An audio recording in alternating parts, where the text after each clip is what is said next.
আসবে এবার এই কার্চফ সেকেন্ড ল বা লুপ রুল। সেটা কি কার্চফ সেকেন্ড ল বা লুপ রুলটা?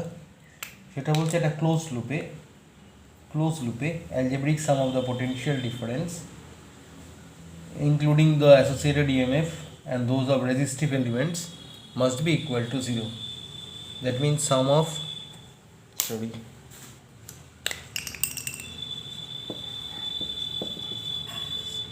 অবশ্যই এটা ক্লোজড লুপের ক্ষেত্রে হবে, যে কোনো ক্ষেত্রে হবে না। তার মানে in any closed path of an electrical circuit the algebraic sum of the EMFs is equal to the algebraic sum of the products of the resistances and the currents flowing to them. এটাকে বলে loop rule. এটা করতে গেলে, এটা apply করতে গেলে একটু sign কনভেনশনে careful থাকতে হয়। তো কতগুলো স্টেপে আমরা সাইন কনভেনশন করব একটা সার্কিট বা একটা ছোট লুপের। প্রথম কাজ হচ্ছে আমাদের অ্যাজাম্পশন স্টেপ। আমরা অ্যাজাম্পশন স্টেপ একটা মানে অ্যাজিউম করে নেবো একটা। প্রথম কাজ হচ্ছে যে let first of all assume a direction for the current in each branch of the circuit. Then number 2, starting at any point in the circuit we imagine traveling around the loop, adding the EMFs and the IR terms as we come to them. When we travel through a source in the direction from minus to plus, that means from lower potential to higher potential, the EMF is considered to be positive. While we travel from plus to minus, the EMF is considered to be negative. Similarly, when we travel through a resistor in the same direction as the assumed current, here the current is from A to B and we are traveling in this direction, the IR term is considered to be negative because the current goes in the direction of decreasing potential. The current is going in the direction of decreasing potential, hence that sign minus.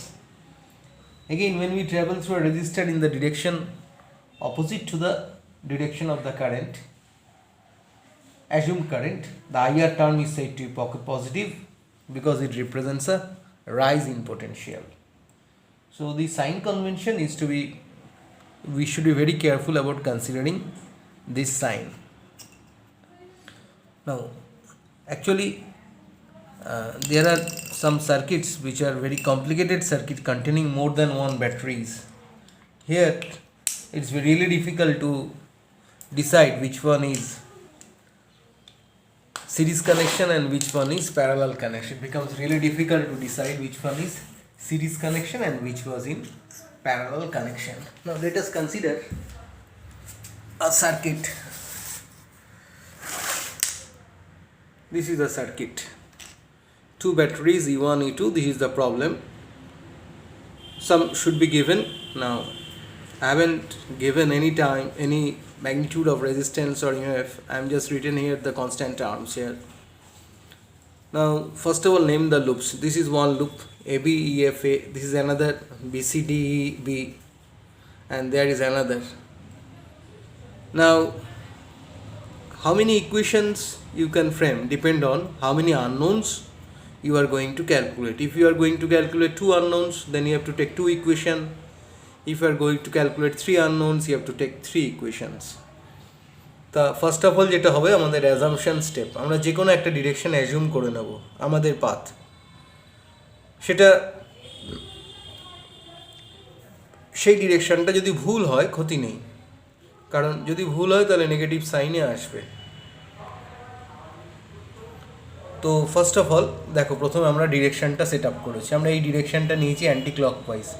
এটা যদি clockwise নিতে তাহলেও কোনো ভুল হতো না, সিস্টেমটা ঠিক থাকলেও হলো। এই ডিরেকশনটা আমরা যে অ্যাজিউম করছি ইন দ্য ক্লকওয়াইজ ডিরেকশন, এটা কিন্তু বাই ডিসক্রিশন। এবার যে কোনো একটা জায়গা থেকে শুরু করো। ধরো এই লুপটা নিলাম E B C B E E D C B E, এই লুপটা আমরা নিলাম। তাই এই লুপটা যখন আমরা নিলাম, প্রথমে আমরা দেখো E2 পজিটিভ থেকে নেগেটিভে যাচ্ছে। E2টা ভালো করে যদি অবজার্ভ করো তাহলে তোমার পজিটিভ থেকে নেগেটিভে যাচ্ছে E2। এইদিকে যদি কারেন্ট নিই, আর আমরা ডিরেকশানটা নিয়েছি এইদিকে, আমাদের ডিরেকশন এই দিকে, negative to positive, so there will be rising potential. তাহলে E2 নেব প্লাস, তাহলে E2 নিলাম প্লাস। আবার কারেন্টের উল্টো দিকে যাচ্ছি, কারেন্ট যায় হাই ভোল্টেজ থেকে লো ভোল্টেজে, আমরা কারেন্টের উল্টো দিকে যাচ্ছি। এই যে আমাদের ডিরেকশন হচ্ছে কারেন্টের উল্টো দিকে, কারেন্টের ডিরেকশন হচ্ছে এটা। কারেন্টের ডিরেকশনটা কিন্তু আমরা অ্যাজুম করে নিয়েছি, এটা কিন্তু তুমি অ্যাজুম করে নিতে পারো। তো কারেন্টের ডিরেকশনটা হচ্ছে এই দিকে। তাহলে এই রেজিস্ট্যান্সটা দেখো, আমি এই দিকে যাচ্ছি, কারেন্টটা যাচ্ছে এই দিকে, কারেন্ট যায় হাই থেকে লোতে, আমি যাচ্ছি লো থেকে হাইয়ে, তার মানে রাইজিং পোটেনশিয়াল হবে। এখানে কত তাহলে ভোল্টেজ আই, এখান থেকে কারেন্ট ফ্লো করছে I2, আমরা ধরে নিয়েছি I1 আসছে এদিকে, I2 আসছে এদিকে, এই পয়েন্ট থেকে কারেন্ট নিচের দিকে যাচ্ছে, তাহলে I1 প্লাস I2 এদিকে যাচ্ছে। এখানে কত কারেন্ট আছে, এখানে আছে তোমার I2 কারেন্ট আছে। আমরা এই ডিরেকশানে যাচ্ছি, এই ডিরেকশানে কারেন্টটাই উল্টো দিকে যাচ্ছে, কারেন্ট হাই পোটেনশিয়াল থেকে লোতে যাচ্ছে, আমরা লো থেকে হাইতে যাচ্ছি, তাহলে রাইজ হবে, রাইজ হলে কী হবে, প্লাস হবে, তাহলে এটা হবে প্লাস I2 R3। তাহলে এটাকে লিখলাম প্লাস I2 R3।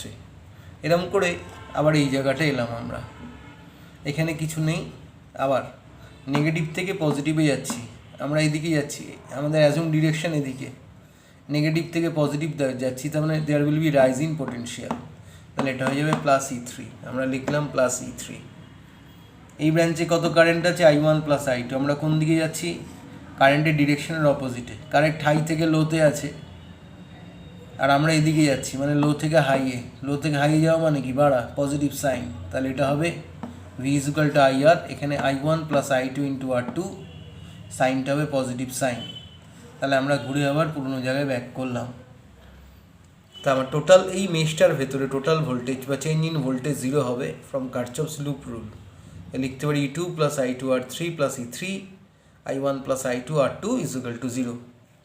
পরের লুপটা কনসিডার করি, এই লুপে আমরা এই ডিরেকশন নিয়েছিলাম, এই লুপটাও আমাদের এই ডিরেকশনটাই নিতে হবে। এখান থেকে শুরু করি, আমরা এই ডিরেকশানে যাচ্ছি, এই ডিরেকশানে মানে পজিটিভ থেকে নেগেটিভে, পজিটিভ থেকে নেগেটিভে যাচ্ছি। আমি যদি এই ডিরেকশানে নিই, আমরা যাচ্ছি পজিটিভ থেকে নেগেটিভে। আবার I1 এখানে এসে ঘুরে গেল এদিকে, তা কারেন্টের ডিরেকশন এদিকে, আমাদের ডিরেকশন একই দিকে। তাহলে আমরা যদি এইটা নিই কত হবে, আমরা এই ডিরেকশানে যাচ্ছি, কারেন্টও এই ডিরেকশানে যাচ্ছে, কারেন্ট হাই থেকে লোতে যায়, মানে আমরা লোর দিকে যাচ্ছি, সেখানে কী হবে, ড্রপ হয়ে যাবে। তাহলে I1 plus I2 into R2, সামনে আসবে minus sine, I1 plus I2 into R2, সামনে আসবে মাইনাস সাইন, তাহলে এটা হবে I1 plus I2 into R2, সামনে মাইনাস সাইন হলো। আবার এইটা ধরি, এইটা আমরা হাই থেকে লোতে যাচ্ছি, হাই থেকে লোতে গেলে সাইনটা কী হবে, কমে যাচ্ছে, নেগেটিভ হয়ে যাবে, এটা হবে মাইনাস E3। আবার এদিকে যাচ্ছি, আমরা এদিকে যাচ্ছি, কারেন্টের ডিরেকশনেই যাচ্ছি, কারেন্ট হাই থেকে লোতে যায়, আমরা হাই থেকে লোতে যাচ্ছি, তাহলে কী হবে, এখানেও ড্রপ হবে। কত ড্রপ হবে, এখান থেকে I1 যাচ্ছে, এই হচ্ছে R1, তাহলে ড্রপটা হবে I1 R1, তাহলে এটা হবে I1 R1।